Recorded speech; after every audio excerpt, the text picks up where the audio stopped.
Good evening, my little Pip. I hope you had a nice day and are doing well. Tell me about your week. Was it nice or rather stressful? I hope that my reading will relax you a little. You might have noticed that we are not in our cozy beach tent today, but in this beautiful, magical library. The next few weeks I will be reading to you about myths from the Celtic and Germanic world, the White Vikings, the Dark Middle Ages, and the Slavic East. I'm really looking forward to this, so let's get comfy and have a good time, okay?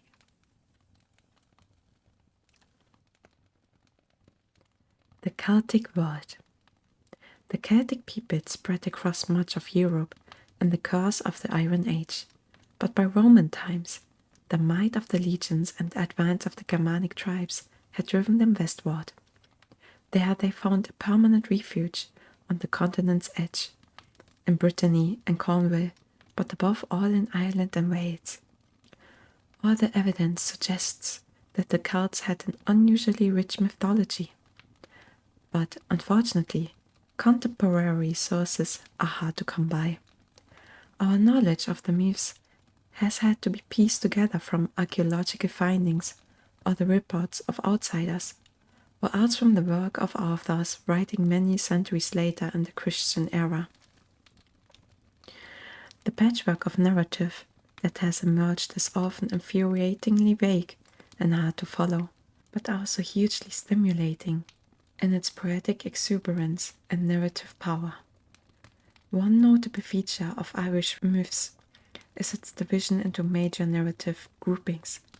One cycle of stories concerns itself with the first inhabitants of Ireland, detailing the strife between successive waves of invaders. From Morians, Filbolg, the Tuatha, the Danann, children of the goddess Danu.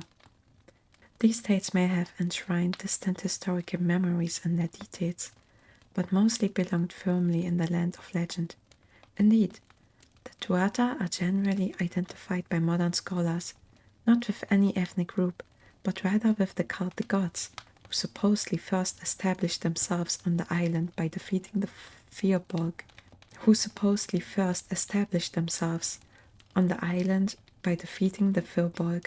At the Battle of Moytira. Another group of seemingly historical legends came together in the Ulster cycle, which turned on the deeds of the hero Kukalen, a chariot-borne warrior who defended Ireland's northeastern kingdom from armies attacking it from Dinard. A key tale in the cycle is the Cataract of Coley, but there are many incidental episodes, such as the apparition of the Vesha at the fort. While the Ulster stories belonged firmly to the heroic age, those concerning the warrior leader Finn MacCombhaill and his followers the Fianna, mostly set further south in Munster and Leinster, were marked by touches of romance, as suggested by Finn's acquisition of supernatural wisdom through a childhood encounter with the Salmon of Knowledge. For modern readers, the prime vehicle of Welsh legend is the Mabinogion, a collection of traditional stories compiled by Lady Charlotte Guest in the 1830s. The main section of the book is taken up with a quartet of linked narratives, the so-called four branches of the Mabinogion, whose connecting theme is the life of the hero Pryderi. The first of the four contains the story of his birth, abduction and miraculous restoration, while the fourth tells of his death at the hands of Gwydion and of that warrior's own subsequent search for a nephew who had been magically spirited away. The rest of the work is made up of unconnected romances, including the story of Culhwch and Olwen, much of it taken up with the epic hunt for the gigantic boar Twrch Trwyrth. I cannot say that. 1 second. Okay, I looked that word up, and not even Google Translate can tell me how it's pronounced. Twrch Trwyrth. It's very strange. It's a very strange word. I'm sorry.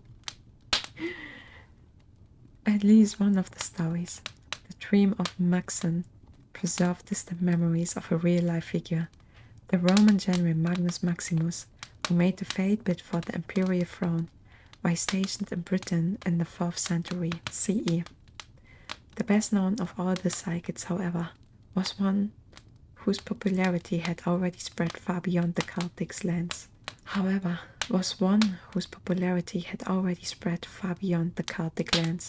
By late medieval times. This was the epic of King Arthur and his knights, believed to have lived and fought somewhere in Britain in the dark time after the ending of the Roman occupation. In their earliest forms, the tales had their roots deep in Celtic folklore and magic, as embroidered by some of the Middle Ages' finest poets and romancers. They became manuals of courtly etiquette, spelling out a chivalric code of honor, and also an unmatched source of poetic imagery that would still thrill the imagination of poets and artists many centuries later. You might be wondering why I was laughing at the name Kukalen. So you might have noticed already that sometimes I pronounce words not exactly in the correct way. And I had once a conversation with a friend about this character from Fate's Day Night, I think, which is also called Kukalen. And I pronounced it Chuchulain first, which I think is way cooler and the actual way how to pronounce it. But I also don't want to embarrass myself. So maybe this friend is listening today. Hello. I'm thinking about you and I cannot forget about this. Yes. So yeah, that's why I was laughing. I hope it's actually the right pronunciation. I also apologize for the slender of any names that I will read now in the future and that I read in the past. In comparison to the past readings, this introduction seems very, very, very tame. No incest, no Kuma gods, only heroes, war, bloodshed, poetry, and a little bit of wholesome romance. Let's delve into our first myth of tonight, about a bloody prophecy. The washer at the ford. One common theme of Celtic myth is that of the washer at the ford, the war goddess who waited at the ford, sometimes in the form of a woman, sometimes as a crow or raven, and determined which of the warriors who passed would perish on the battlefield that day. On their way to battle, a band of warriors stopped at the ford, where they beheld a terrible sight. A tall phantom woman, her eyes red and angry, glowered at them through grey matted hair. At her feet, which were awash with blood, lay the mangled corpses of warriors, some so hideously disfigured that not even their mothers would have recognized them. As the warrior band gaped in horror, the woman let out a hideous, shrieking laugh that sent a shiver of terror down their spines. Slowly she raised her arm and pointed a bony finger at each man in turn. At last the chief of the band approached the woman. With much effort, he forced himself to speak. Who are you? He asked. I, she screeched. I am the Morrigan, the Phantom Queen. Some call me the Washer at the ford. My work is to haunt all these streams of Ireland, washing away all the sins of man. Who then, asked the band's war chief, are the sinful men who lie in the scowy heap before us? Are they those you have killed and maimed today? The Morrigan cracked again. I did not kill these men, nor have I so much as harmed a hair on their heads. She peered deep into the warrior's eyes. Look again at these dead warriors. They are the very men that stand behind you, as they will be this evening after the battle. I am merely washing the blood from their limbs. The chieftain looked again at the corpses and began to make out the features of some of the comrades accompanying him. The Morrigan slowly bent down to rummage among her gory bounty, then held up an object for the chief to see. he turned to look and beheld, dangling by bloody locks, his own severed head. What an ending! After that revelation I would have turned around. Who in their right mind would have stayed for that battle if it's such an apparent loss? Then again, you at least die in glory? Or not a coward? But is that actually worth it? Maybe the humans were also destined to die that day. What would you have done in this situation? Lead your comrades to certain death? Or die a meaningless one on the battlefield? In our next myth, we will be reading about one of those battles.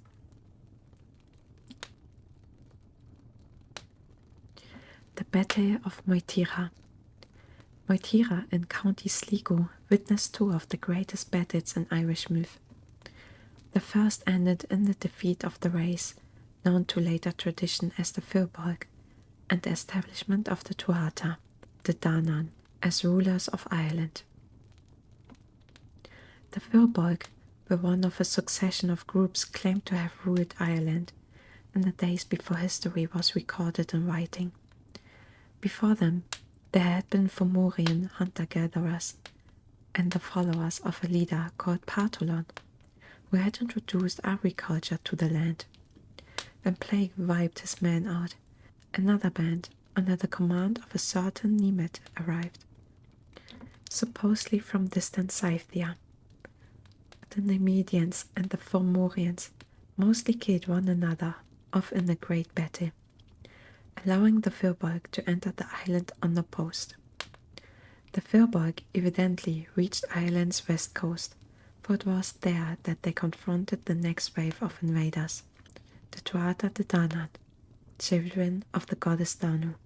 When the Firbolg refused the newcomers' demand that they should concede half of the island to them, conflict became inevitable. The battle was delayed for 3 months, because the Firbolg wanted time to copy the fine javelins of the Tuatha, while the latter in their turn spent the interval making heavy spears, like those wielded by the Firbolg. Battle was finally joined on Midsummer's Day.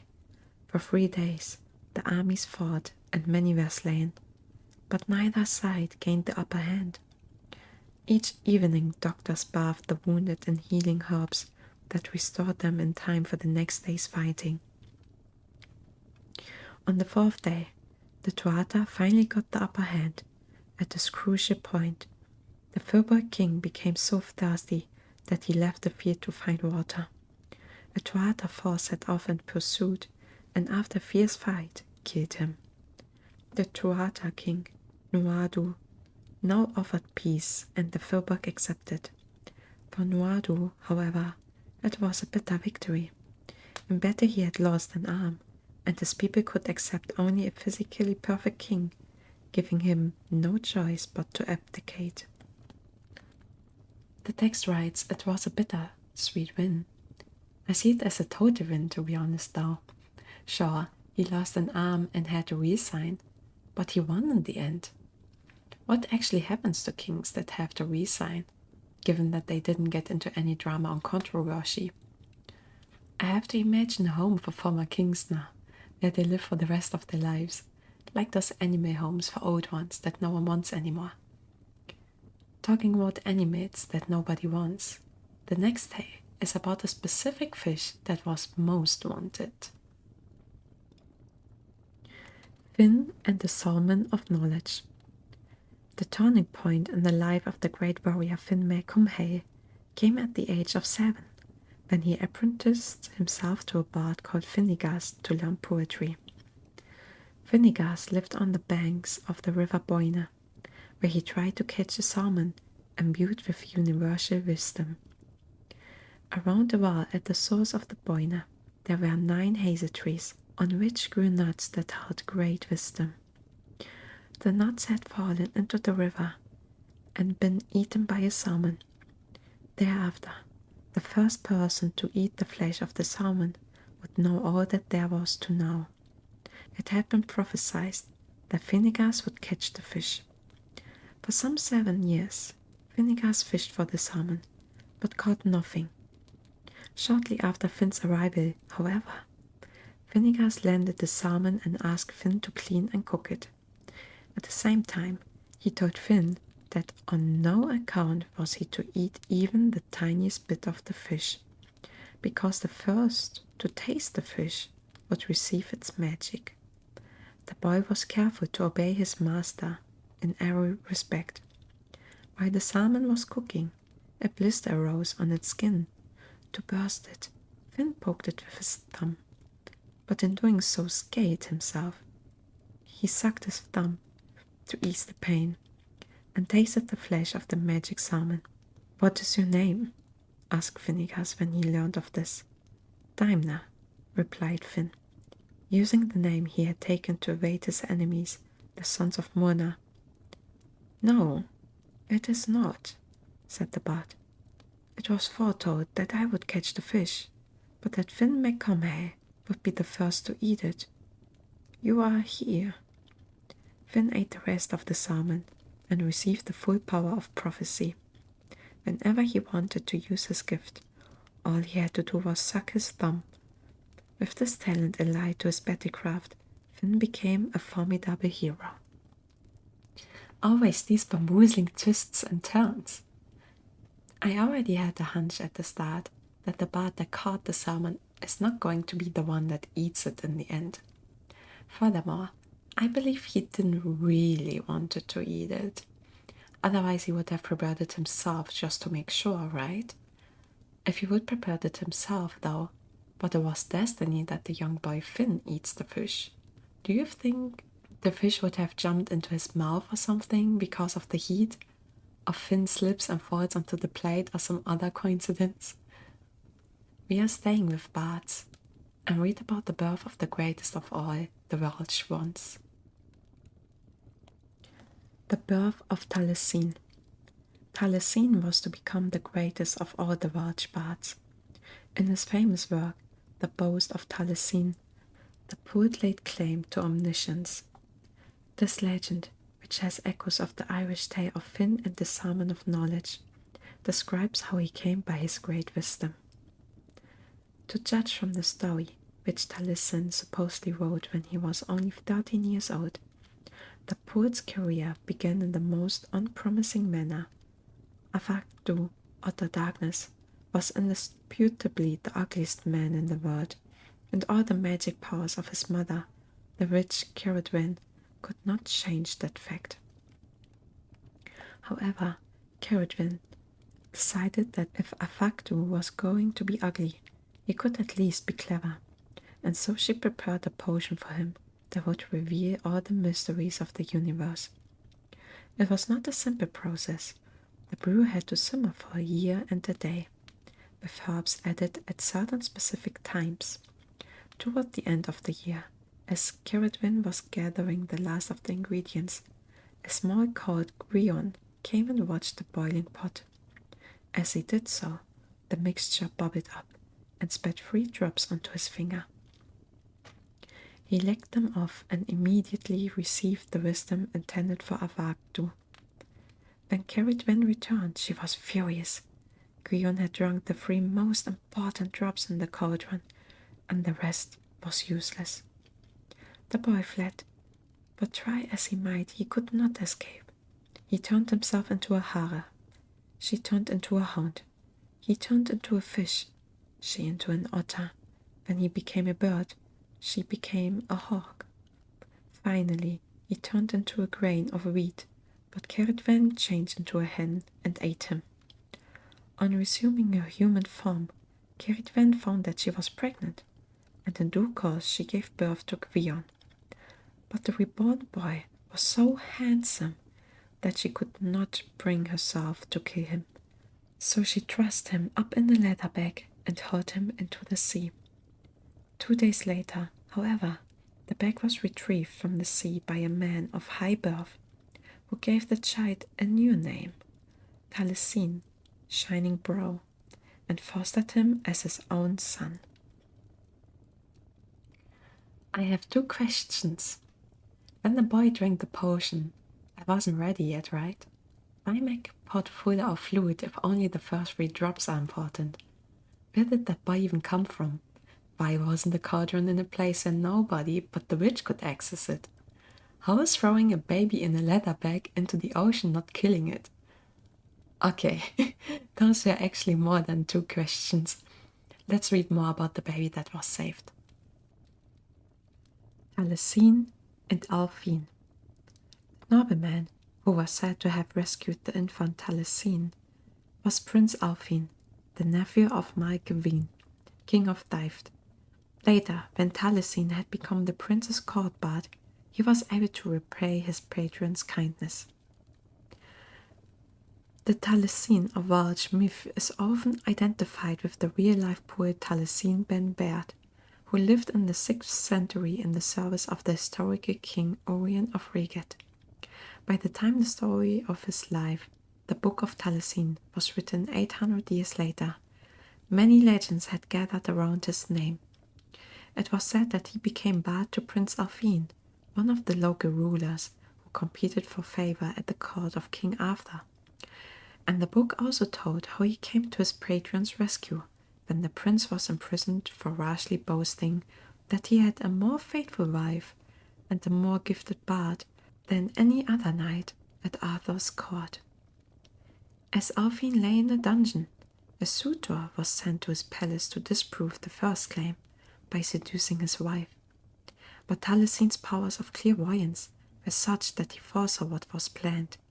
He persuaded the kitchen maid to stand in for the real princess, dressing her in royal robes.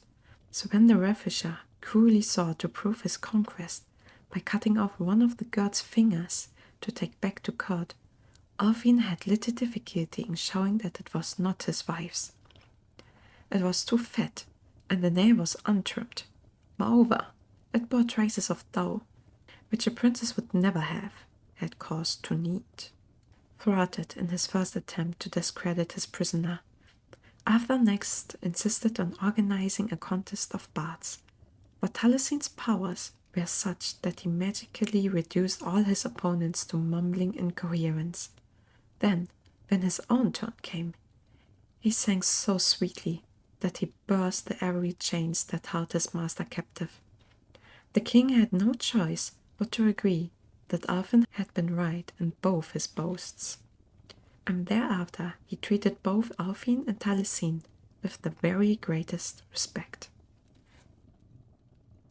If this tale teaches us something, then to not try to gain favor by boasting how much better you are than the person you want to gain favor of. Prince Alfine is such a clown. I find him rather amusing, to be honest. He is really lucky to have a gifted bard on his side that gets him out of trouble with its magic powers. Why I find it kind of strange that the bard uses his powers to manipulate the music contest and the poor maid that lost her finger. How about just trust your wife to be faithful and in your own singing abilities? You don't need hocus pocus for that. You only need what is in you. Anyways, we are going to stay in Arthur's court and read what his followers were up to. Gawain and the Green Knight. In this tale, New Year is when the supernatural and natural worlds mingle, as on the Celtic feast of Samhain. The Green Knight may derive from Cernunnos, the god of abundance and forests, just as Morgan is related to the Irish goddess the Morrigan. At the New Year's feast, a giant green knight with a massive green axe charged into King Arthur's hall on a green horse. He challenged any knight to decapitate him, on condition that he be allowed to return the stroke in a year and a day. Gawain took the axe and cut off the knight's head, whereupon the torso picked it up and departed. Almost a year later, Gawain set out for the appointed rendezvous and the place called the Green Chapel. He met a man in a forest who invited him to stay at his home, as the Green Chapel was nearby. The host proposed that he and Gawain exchange anything they receive each day, and Gawain agreed. For 3 days, the man went hunting, returning with much game for his guest. In the meantime, the man's wife tried to seduce Gawain and give him 1 kiss on the first day, 2 on the second, and 3 on the third, as well as a green bard that prevented his wearer's death. The embarrassed knight passed on the kisses to his host, but kept the bard. On the 4th day, Gawain went to face the Green Knight at the Green Chapel, but the giant's axe merely scratched his neck. "The cut is for the bard," he said. "I'm Berkilag, the Knight of Morgan le Fay, your aunt, who sought to test the honor of the Round Table. You did well, but broke our pact by keeping the bard." Berkilag was none other than his host. Gawain returned home, and Arthur ordered all his knights to wear green bards. Awkward! The Green Knight said Gawain did well, but how? He got seduced by the woman and didn't keep their pact. After that, making his men wear green bards is also not really a punishment or something. I'm confused. Luckily, Gawain was part of another story. Gawain and Dame Ragnae. One of the most humorous Arthurian tales features an unlikely marriage between the courteous knight Gawain and Dame Ragnae, a Celtic style hag of a type commonly referred to as a lovely lady. Geoffrey Chaucer adapted the story for the wife of Bath's tale. One day, the hideous hag came to Camelot in order to test the honor of King Arthur's court. The hag challenged the king to engage in a riddle test. He would have 1 year to answer her riddle, but if he failed to do so, he must grant her 1 wish. Arthur agreed to the challenge, and the hag asked her question. "What does a woman want most?" Arthur's knights spent the next year scouring every corner of his kingdom for the riddle's answer, but without success. Finally, when the hag returned for her answer, Arthur admitted his failure and, true to his word, asked her to state her wish. "I ask for a husband," said the hag. Arthur felt honor-bound to marry her himself. His knights were horrified, and Gawain, the supreme example of chivalry and champion of women, stepped forward to offer himself as the hag's bridegroom in his uncle's place. Arthur readily agreed, and Gawain and the hag were married. On his wedding night, Gawain approached his marriage bed with some reluctance, only to find that his wife had become a beautiful woman, Ragnae, instead of a hag. Ragnae explained to her husband that she was under a curse. "I can be beautiful either by night or by day, but not both. The rest of the time I must appear as the hideous hag that you saw. I give you the choice whether to have me beautiful when we are alone at night, or when we must face your friends and the whole court during the day." Gawain gave the matter considerable thought, but simply could not make up his mind. In the end he declared, "You must do whatever you will." Ragnae was delighted. "Your answer has broken the curse," she exclaimed joyfully. "And now I can remain beautiful all the time, for that was the solution to my riddle. What a woman wants most is her own way." The most important question here, though, is she also pretty on the inside? How would you have answered that riddle? What do you think a woman wants most? For me, I want to eat delicious homemade candy apples with you right now. Would you have her be prettier by night or by day? I hope Ragnae was faithful, unlike the woman in our next story. The Knight of the Cart. Chrétien de Troyes' account of how Lancelot rescued the abducted Queen Guinevere launched the knight's career as the most popular of Arthur's followers and as the queen's adulterous lover.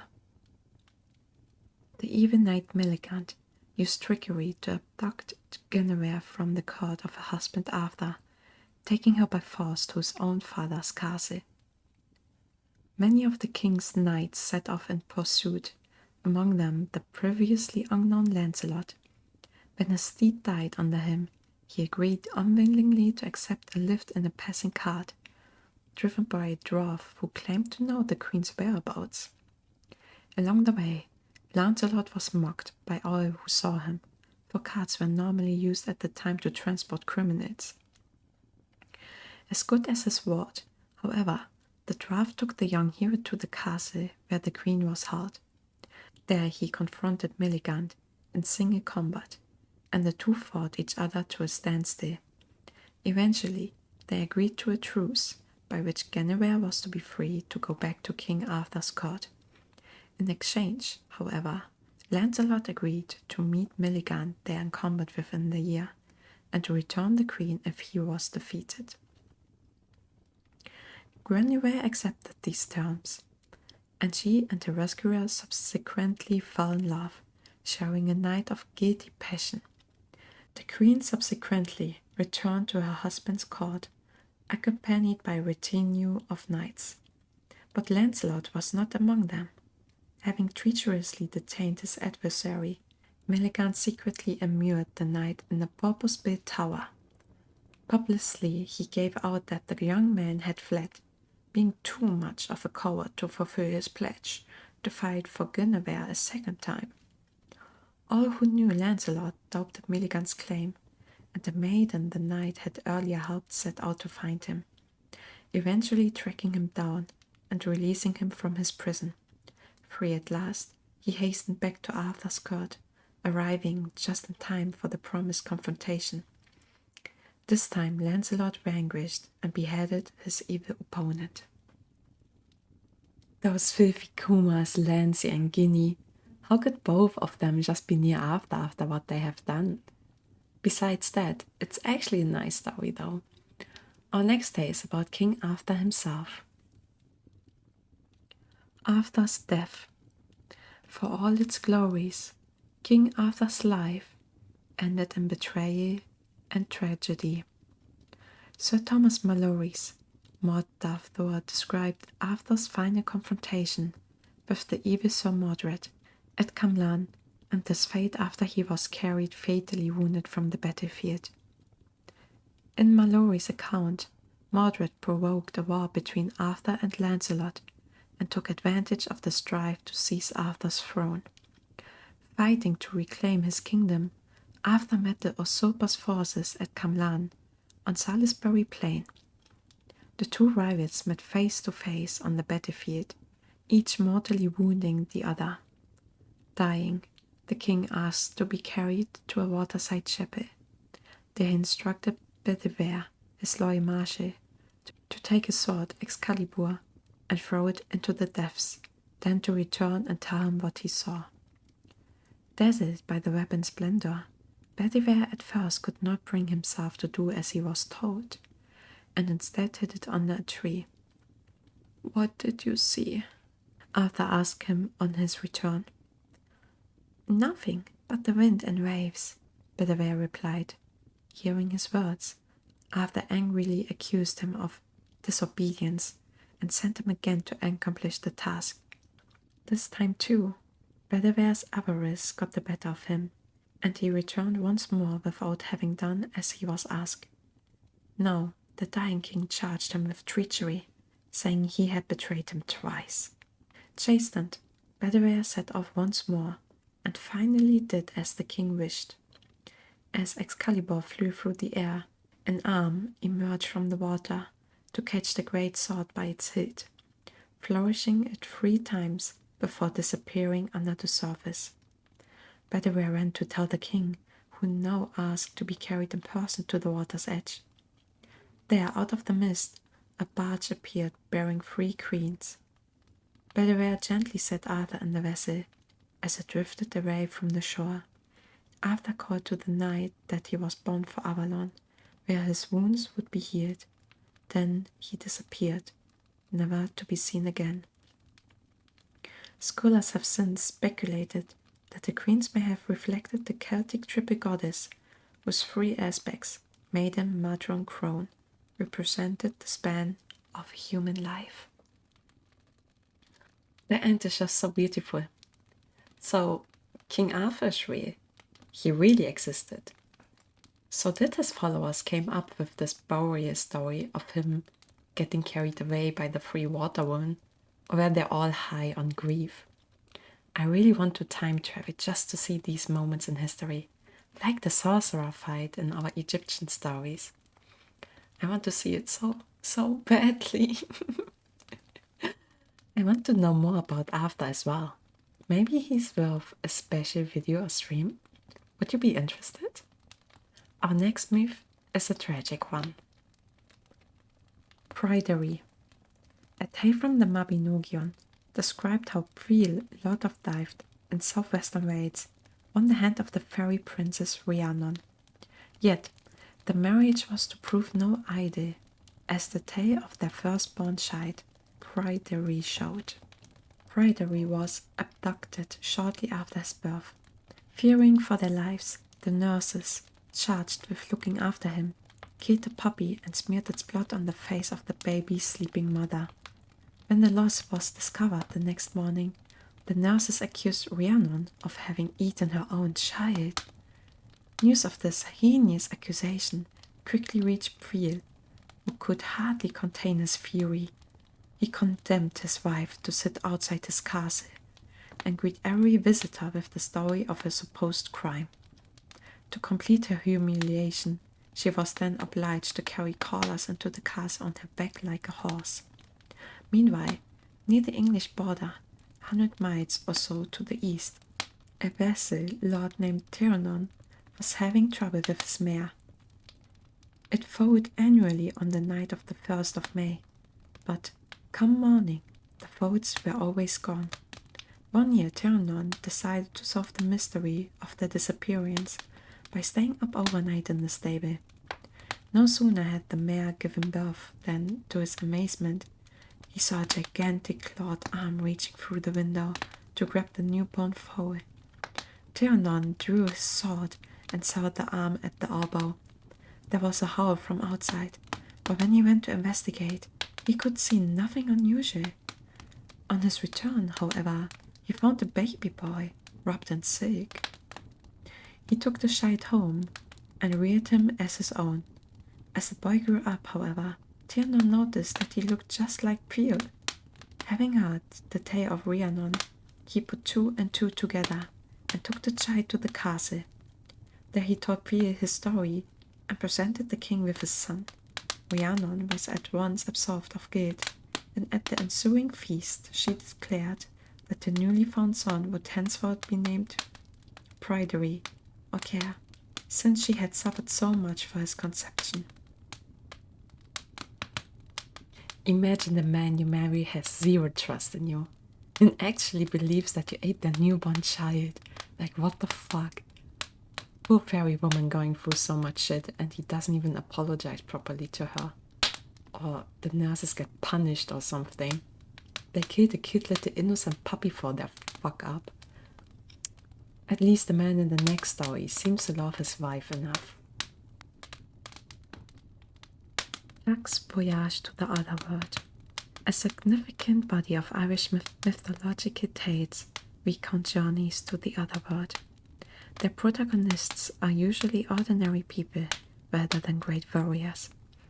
Many of the tales revolve around quests, including, in this case, a husband's search for his kidnapped wife. The otherworld could be reached in many ways, through a hill, a lake, or a mist. For voyages, however, it consisted of a string of magical islands, which comprised the kingdom of Manannan, son of the sea god Lir. One voyager to the otherworld was Twrch, son of Cian of Munster. Twrch's wife and 2 brothers had been seized in a raid by 4 Ainars, so he mounted a retaliatory raid by sea. Twrch and his crew sailed through raging storms, until finally the waters grew calm, and they found themselves on an island of great peace and beauty. They were amazed to find that it was summer there, although it had been winter in Ireland when they had set out. Moreover, despite the hardships they had been through, They felt not the slightest hunger. Advancing further, they came to 3 hills. On each hill stood a fort. One was white, one gold, and one silver. Approaching the white fort, they were greeted by a beautiful woman. Twrch inquired who lived there, and was told it was the home of the Milesian kings of Ireland. At the silver fort, they met another beautiful woman to whom Twrch put the same question. It was home, he was told, to everyone else who had once ruled Ireland. At the third hill, they learned that the Golden Fort was reserved for all the future kings of Ireland, and Twrch himself would find a place there one day. It turned out that the island's ruler was Clúdna, a Danann goddess of great beauty. When Twrch and his crew left for home, she sent 3 birds to guide them. En route they defeated the raiders and came home with Twrch's wife and brothers, and much booty. I find this one a little strange because it goes so off track. The other word has nothing to do with the actual search of Twrch's wife and brothers. But I still really like to just imagine how beautiful that island must have been. Twrch was also told that he would in the future have a place in the Golden Fort as a future king. So, did he went back to that island at some point? We read about King Arthur, one of the most well-known heroes probably, but let's dive into the stories of some other ones. The Life of Kukalen. With his divine connections, supernatural powers, and short but brilliant life, Kukalen was the epic hero par excellence. His mother, Degtyr, was the daughter of the druid Kedbat. His father's identity, however, was a mystery, although in one story he was the god Lugh. Lugh is said to have made Degtyr pregnant in a dream while she was staying with King Conchobar and his hunting party. Her child was named Setanta, but became known as Kukalen, Hound of Kulan, at a young age. After he had killed the fierce watchdog of Kulan the smith, and had taken his place until Kulan had reared a new one. As a boy, he routed Conchobar's youth brigade and entered the Ulster king's service. He was trained in arms in Scotland by a female warrior, Scatach, who taught him such heroic feats as standing on the lance and flight, and also gave him a vicious weapon called the Gay Bolg, a sort of spear. When it struck home, its head sprouted 30 darts that coursed through every part of the victim's body, killing him instantly. When his blood was up, Kukalen was gripped by a terrifying battle frenzy during which his hair stood on end, his muscles bulged, and his body rotated within its skin. One eye protruded from his head, the other sank into his skull, and his battle cry drove people insane.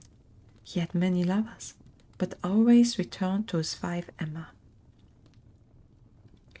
Kukalen appears in many Ulster cycle tales, most notably the Cataract of Cooley. His death came 7 years after the raid, when the goddess Maeve plotted to kill him with 6 sorcerers.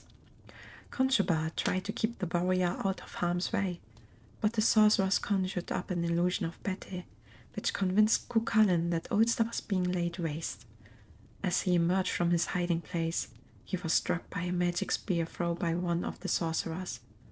Mortally wounded, he tied himself to a rock so that he would be able to face his enemies with honor, standing up. For 3 days, none of them dared approach him. In the end, a war goddess, Bab, landed on his shoulder in the form of a crow. Kukalen did not stir, and so everyone knew that Ulster's greatest hero was dead. Oh man, I really hope I said his name right. I don't have much to say about this one, besides that I'm wondering why the goddess wanted him dead. Our next hero human needs to overcome dangerous triads to gain the hand of his love interest. The Hunting of Twrch Trwyrth. That's the really hard name I cannot pronounce. I'm very sorry. An archetypically Celtic hero, Twrch was the central figure of Twrch and Owen, one of the stories collected in the Mabinogion. The tale told of the many triads he had to overcome to win the hand of Owen, beautiful daughter of the chief of the giants. In his quest for Owen, Twrch obtained the Harp of Arthur, an early Celtic version of the royal hero of later times. It took a year for Arthur's knights to track down Owen, but when they finally did so, she fell in love with Twrch at first sight. Her father, however, opposed the match, eventually agreeing to allow it only if Twrch succeeded in accomplishing a number of seemingly impossible tasks. The hardest involved finding a razor, comb, and scissors, with which the giant could groom himself for the wedding feast. The difficulty being that they adorned the head of a monstrous boar named Twrch Trwyrth, actually a prince, magically cursed to take animal shape. So began an epic chase that took the hunting party across much of Celtic Britain, and route they had to contend not just with the boar itself, but also with its 7 fierce piglets, who razed large areas of Ireland before taking to the sea and swimming over to Wales. Day after day, the pursuit continued, and many warriors died in its course. At last, all the piglets were killed, but by that time Twrch Trwyrth himself was heading for Cornwall. There he was driven into a river, where a hunter called Mabon finally snatched the razor and scissors, but the boar regained his footing and rampaged further before the comb could also be retrieved. When that feat too was accomplished, the beast fled into the sea and was never seen again. In my humble opinion, the prince was more cursed with his name than with his boar form. Just my opinion though. Imagine you die so another man can have a wife. Is it the ultimate bro or cuck move? You decide. The main character wasn't even the one who retrieved the scissors and the razors, but someone else. I hope he got some compensation as well at least. Our next myth is again about a man, actually a god, that also wants to marry his literary dream woman. The dream of Oengus. The god of love, Oengus himself, was not immune to the effects of love.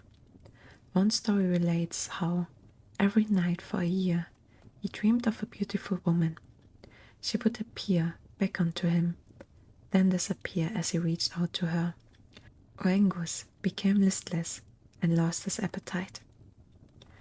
Doctors were summoned, but Oengus was too embarrassed to admit that he was in love with a dream. Finally, one of the best doctors of the Tuatha De Danann, Wagner, diagnosed his problem. Oengus' uncle, Bob Diag, was enlisted to find his nephew's dream woman.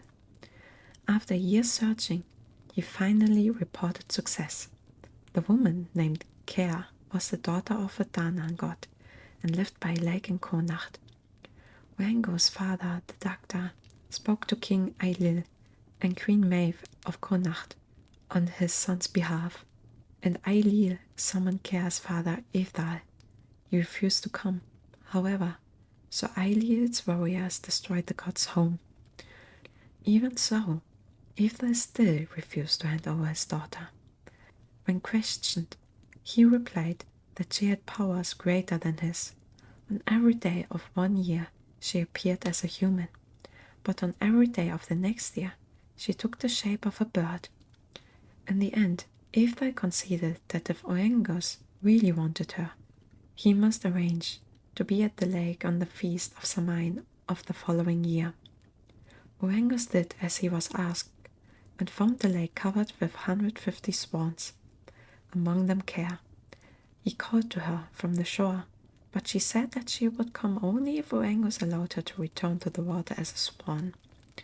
Oengus agreed, and turned himself into a swan so that he could join her.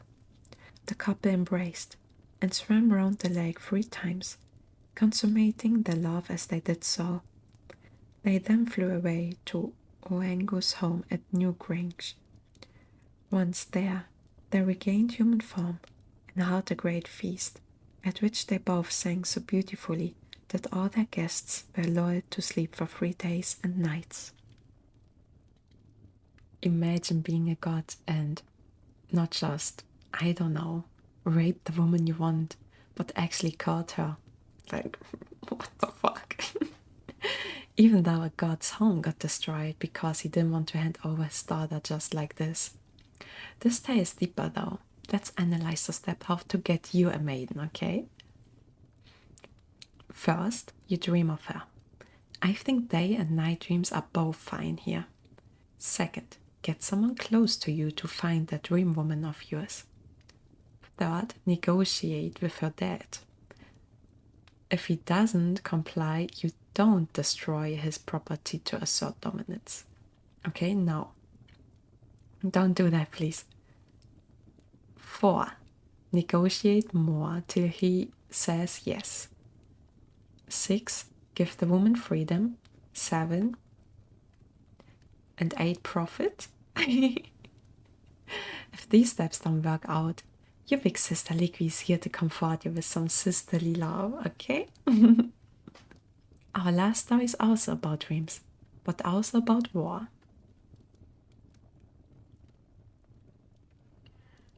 The Dream of Maxen. This tale is based on the true story of Magnus Maximus, a 4th century CE Roman general based in Britain who made the fated bid to become emperor. Maxen, unlike his historical counterpart, is depicted as the true emperor, but one who loses his throne to an usurper. One night, Emperor Maxen dreamed that he had met the most beautiful woman in the world. When he awoke, he set about tracking down the woman. Messengers were sent from Rome to retrace his dream voyage. From the peak of Snowdon, the highest mountain in Wales, they finally spotted the castle in which she lived. When the lady, whose name turned out to be Elaine, was informed of the reason for their coming, she told them that if the emperor was in love with her, then he should come to seek her for himself. Maxen duly arrived with an army, having conquered Britain en route. Elaine agreed to marry him, but asked as a wedding gift that her father should be made governor of Britain. She also requested that the Ides of Wight, men in Anglesey, become her personal property. Maxen lived with his bride in Britain, which experienced a time of great prosperity and peace. After 7 years, however, the Romans chose a new emperor in Maxen's place.